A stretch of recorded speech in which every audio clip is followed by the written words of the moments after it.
Hello, today I'm going to show you how to tear the instrument cluster apart so you can install your Create A Dash. First, if you look at the back side, got these 6 screws here. Remove them and then you'll see how to install the Create A Dash. Okay, now that the 6 screws are out, you just remove by gently pulling the cluster out of the bezel like this.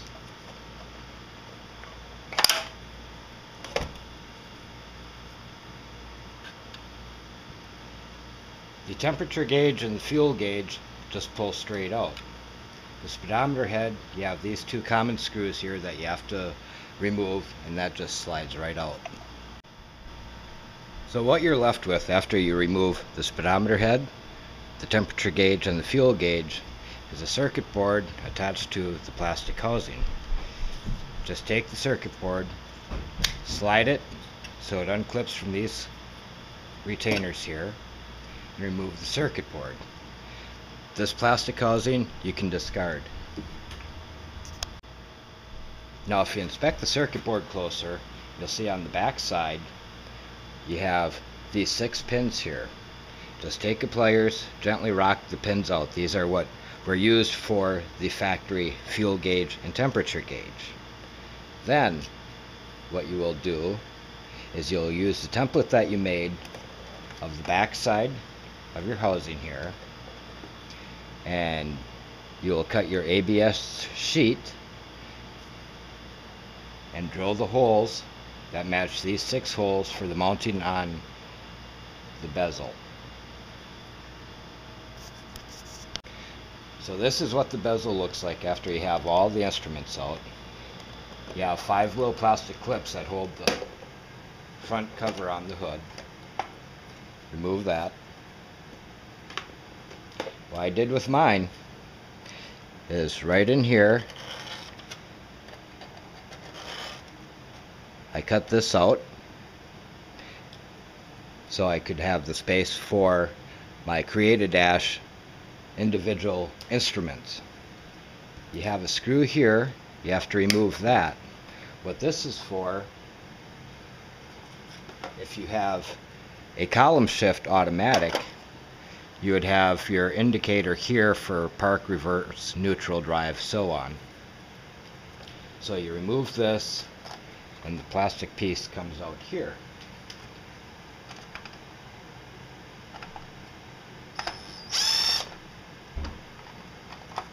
Just like so.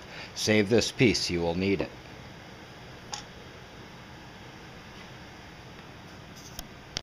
Okay, so this here is the piece that you removed from your good instrument cluster,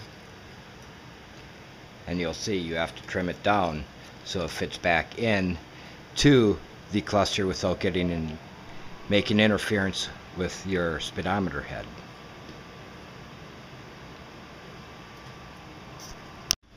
Okay, now it's time to label the circuit board.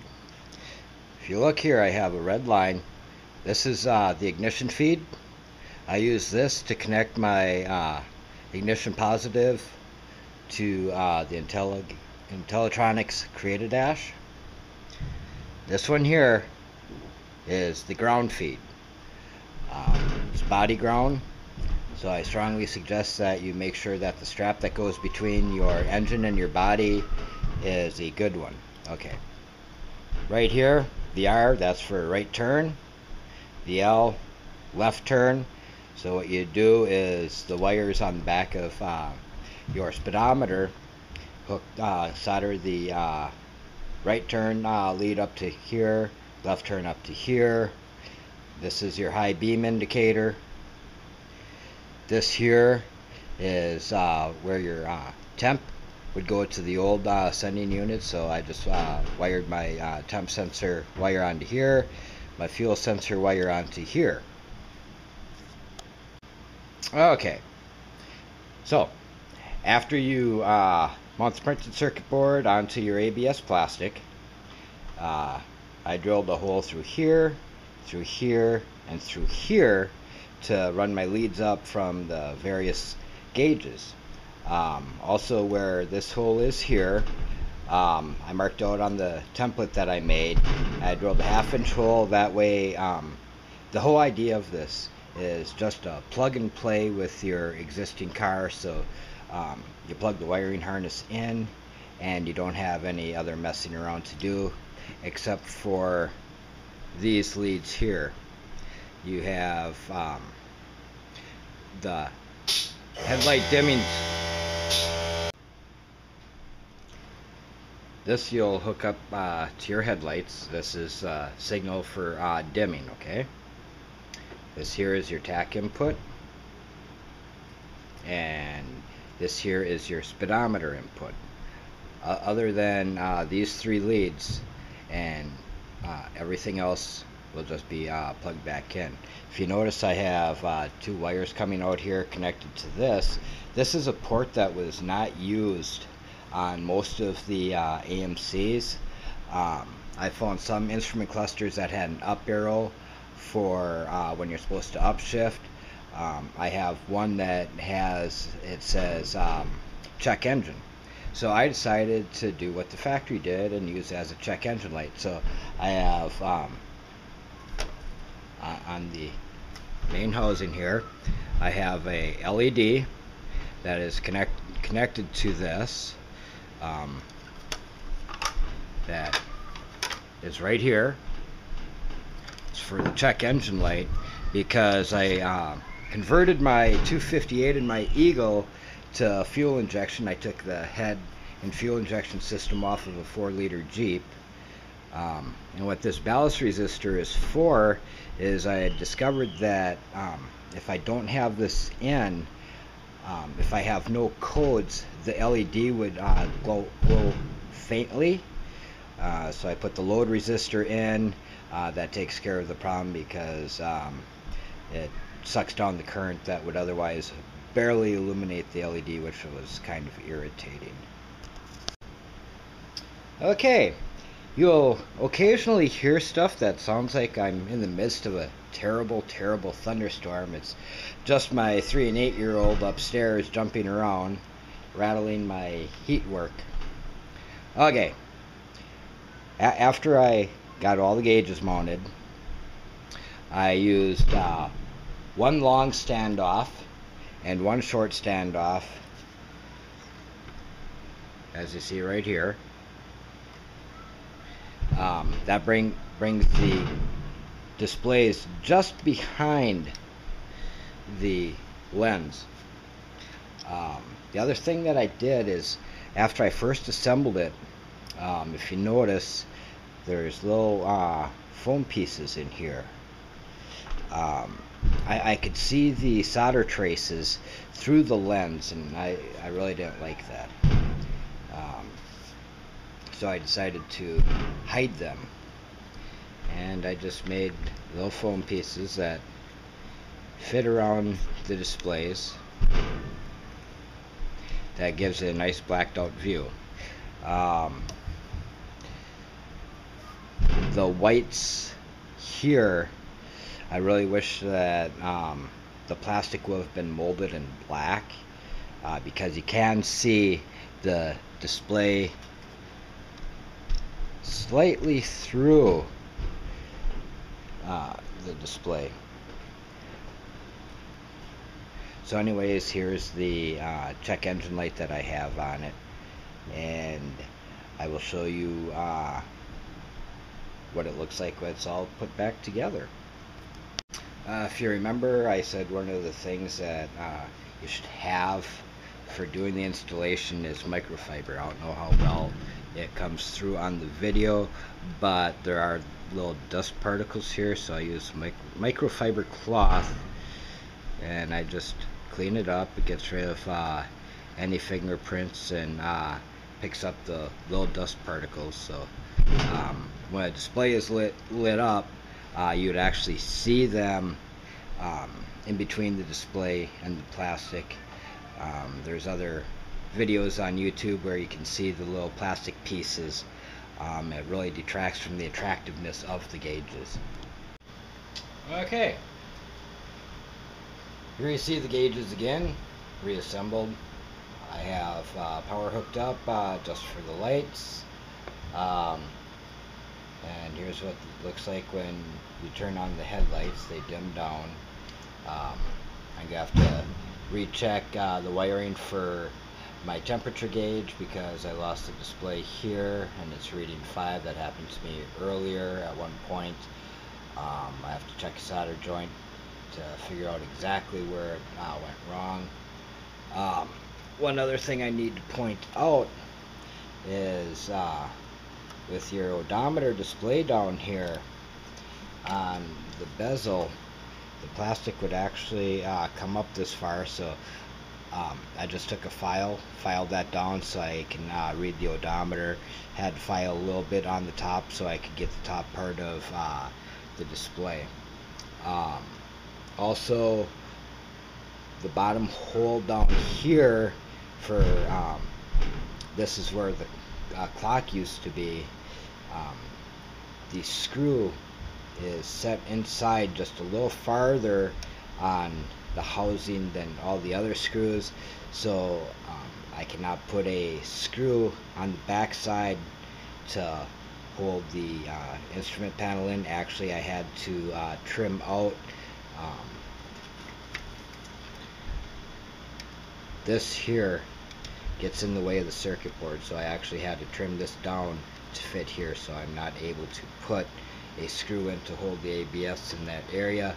But since it's not going to be visible anywhere, I'm going to use actually what the factory had used on some of the cars to seal the cover onto the front, and I'm just going to use some tape on it to help prevent any dust from getting inside. Okay, as you see, I got this display here taken care of. It is actually something real easy. It's my alligator slip that I use to show for this demonstration. In a second here, I'm going to show you what the left signal, the right signal, the 4 ways, and what the high beam displays look like on here. Okay. Let's see what the various displays look like. That, of course, is the right turn. There's their high beam indicator. I'll explain to you how I made it look the way it does in just a little bit. That is the left. And now when you do your 4 ways,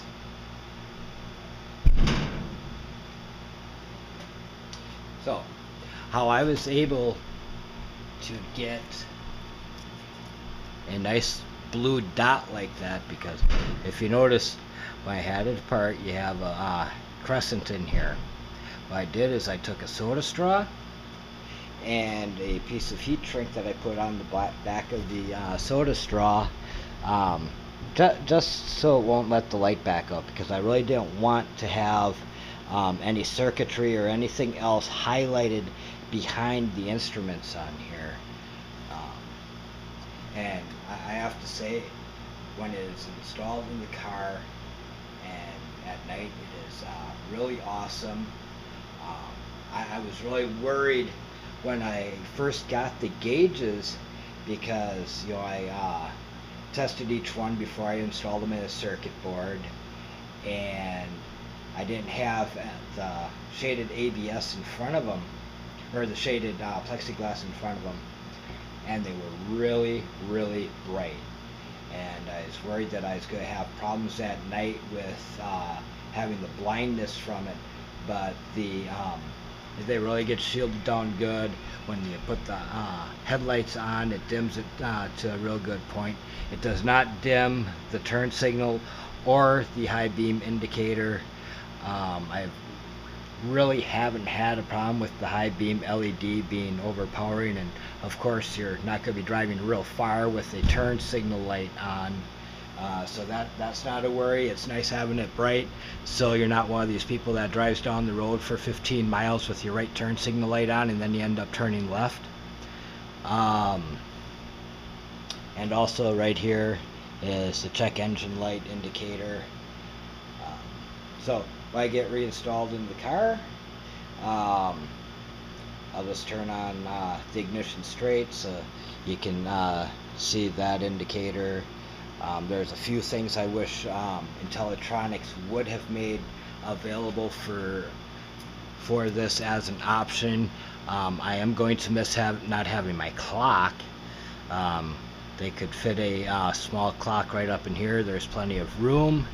They could have used this push button here as the functions for the clock without much difficulty, I would assume. I would have liked to have been able to have dual color LEDs in here. You could program the tack to go from, like my white display, I hit 4,500 or 5,000 RPM, whatever speed I would select. Then the display would turn red as my warning. I wish that these two bottom displays here were not lit when you're not moving and when the engine is not running. It's just a little personal thing. I do love how the displays for what your gauges are for have are a little dimmer, have a bluish tint to it. It really adds a lot to the uniqueness of the displays. If you notice, these buttons here have a white dot on it. That I put a dab of from a paint pen of white paint on the tip of each one, and I slowly lowered my gauges into the bezel with plexiglass in it, so I knew where to drill for the holes for the buttons, because another thing that I don't think would be real difficult for Intellitronix to do would actually, with the little manual that they give you, have just a template of like the 3 1/4 gauge here. You have the square, you have the 4 screw holes for mounting it, and then they could also have another dot of where the button would come up. That way you could actually transfer it to the plexi, so it's a lot easier to drill that hole. Also, if they had a template for these individual gauges of where the 4 holes are, so you could make, if they only wanted to give you one template, that'd be fine. You could copy it, scan it into your computer, duplicate it 4 times, print it off, cut out the templates, lay them down on your ABS, so then you can mark your screw holes. It would make it a lot easier to try to mount the displays. I guess that's really the only criticism that I have for it. I did have to deal with customer service shortly after I got these. I have to say I got good turnaround time, and the only thing about the customer service I didn't care for is they didn't answer the phone. You had to leave a voice message and they call you back, which meant that on my phone I have my phone programmed so any unrecognized numbers, ones that aren't in my contacts, my phone automatically just sends them over to voicemail. So I had to turn that off when I had to leave a message for them, but they did call me back within 10 or 15 minutes. What happened is my tack shipped with out the overlay for this LED here. I said RPM, so I just had a huge white block, but they did send me they call them stencils. I would call them a decal, even though they don't have any adhesive on them. They sent me 2 with the RPMs and 2 with the miles per hour. I just used cut it down to just larger than the RPM, put it on some cellophane tape, taped it onto the LED display. Then I used a black paint pen and blacked in the part that would show the white light coming through. I have to say that for the price, I am extremely happy with this. I like the idea of the customization that you do have with it. You have Dakota digital, I haven't seen anything of theirs where you can actually do this. You know, everything is in a case, so you'd have to disassemble it.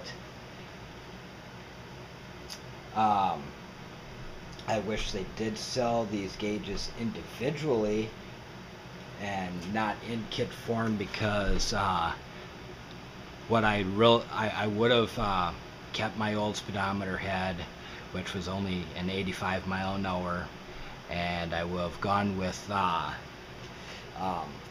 using the factory fuel and gas gauge, or gas gauge and temperature gauge. What I really wanted was the tack, and they do sell tacks individually, but they're already in the can. I didn't really want to risk destroying the tack by taking it out of the can that it's in, voiding the lifetime warranty because I had removed it. So I went this route. I'm really happy that I did. But that is pretty much it. Thank you for watching, and have a good day. Goodbye. Okay. You may have noticed that one of the optional things I did say that you might need is your cruise control speed sensor. Now, how you would mount this up to the transmission? I had to buy one of the screw-in adapters and the speedometer gear, because on my Eagle it has the Ford style speedometer cable that plugs in to the pinion adapter. So I went and bought a Mopar adapter, and I bought the proper gear, 31 tooth gear with 307 rear end in it. So anyways, what you do, on the transmission, the adapter would have the threads. How I did this is I screwed the Intellitronix gauge speed sensor into the back of this. I bought myself a 1 foot long speedometer cable, which is supposed to go between the speed sensor and the cable coming up from the transmission. And one end of the speedometer cable has the 7/8 inch threads. Put that into the transmission. The other one has the 9/16, I believe it is. Screwed that into here, and voila, I still have my pickup for the cruise control, and I have the speed sensor that I not only use for the Intellitronix gauges, but I also piggybacked off the signal wire on it to go to the ECM to let the computer know how fast that the vehicle is moving. And for those of you who have done the Junkyard Mopar MPFI upgrade to their Jeeper AMC 258, and you have not hooked up the speed sensor wire to the ECM, do it. It doesn't matter how accurate you get it, but that computer has to know that the vehicle is moving. I went from 17 miles to the gallon up to 21 miles per gallon with my car by hooking that up. I was really surprised. You really couldn't tell, but when you pull the plugs that is running that rich, it's really necessary. Like I said, I was surprised.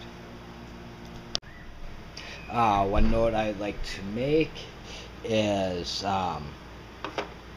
with the fuel sender for your particular vehicle, you have Ford, Chrysler, GM, VDO, Universal, and Stewart Warner. My early AMCs that I have are like the Ford and Chrysler, except the problem is I have 10 ohms empty and the 73 full. I have successfully repaired, or should I say rigged, one sensor or sender by taking it apart. I was able to swap the wires around so I can have it read properly. It wasn't for an Intellitronix gauge. It was for just a cheap old aftermarket gauge.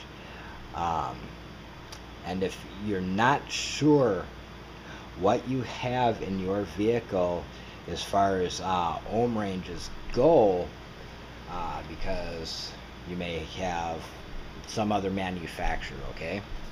Hopefully it'll fall into one of these ranges here, but it's fairly simple. Um, what you do is disconnect the sender wire from your sender, take an ohm reading on it when you're near empty, and then fill up the vehicle and take a reading off it again. Record the numbers. You should find out fairly close what you are, or you can call up a dealer if you have a fairly new vehicle and ask them what the sending unit uses for ohm value. Most of them will have that information on their computer. They can just pull it up real quick. If you happen to have a vehicle that is a lot older, go to the dealership and ask them if you can look at one of their tech manuals. Tell them what you're looking for. They may even have a tech that knows it right off the top of his head.